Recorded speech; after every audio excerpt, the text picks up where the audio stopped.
What's going on, guys? Nate the Great coming at you back again for another book review. I know it's been quite a while. If you've watched my previous book reviews, a good chunk of time has passed. I do apologize for that. Things have gotten crazy busy in the business world, but I've still been consistent with the readings. So I'm going to do like back to back, like a lot of videos right now. All right, so please bear with me. These books were absolutely incredible. So the next book, A Man's Search for Meaning. Okay, if you're in college, you might have read this, you might have heard of this. I didn't realize it was a big book in college, but this book, ladies and gentlemen, is one of the best books that I've ever read. And I know I say that a lot, but this perspective, incredible. Like, seriously. This book, of course, is about the concentration camps and the man himself, Viktor E. Frankl, surviving it. And if you have already read the book, you know what I'm talking about. But if you haven't, the story of this man is incredible. So I'll read the back of it really quick, as I typically do. One of the great books of our time, says Harold S. Kushner, author of When Bad Things Happen to Good People. Psychiatrist Viktor Frankl's memoir has riveted generations of readers with its descriptions of life in Nazi death camps and its lessons for spiritual survival.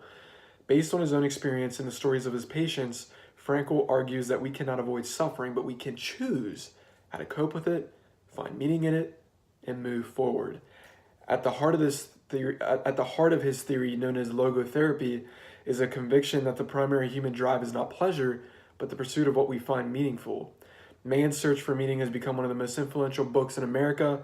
It continues to inspire us all to find significance in the very act of living. Born in Vienna in 1905, Viktor E. Frankl published more than 30 books on theoretical and clinical psychology and gained international renown. He died in 1997. An enduring work of survival literature, says the New York Times. Absolutely incredible. So what I'm going to do now is I'm going to flip to a part of the book and just read it, right? So whatever the universe tells me to do, whatever page it is, I'm going to read it. So I flipped open to page 41. I'll read a little bit of it. Earlier, I mentioned art. Is there such a thing in a concentration camp? It rather depends on what one chooses to call art. A kind of cabaret was improvised from time to time. A hut clearly temporarily, a few wooden, let me rephrase that. A hut was clearly temporarily. A few wooden benches were pushed or nailed together and a program was drawn up. In the evening, those who had fairly good position in camp, the capos and the workers who did not have to leave camp on distant marches, assembled there. They came to have a few laughs or perhaps to cry a little, any way to forget. There were songs, poems, jokes, some with underlying satire regarding the camp. All were meant to help us forget, and they did help.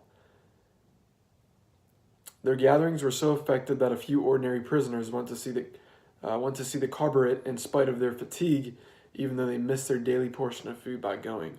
During the half-hour lunch interval, when soup, which the contractors paid for and for which they did not spend much, was ladled out at our work site, we were allowed to assemble in an unfinished engine room.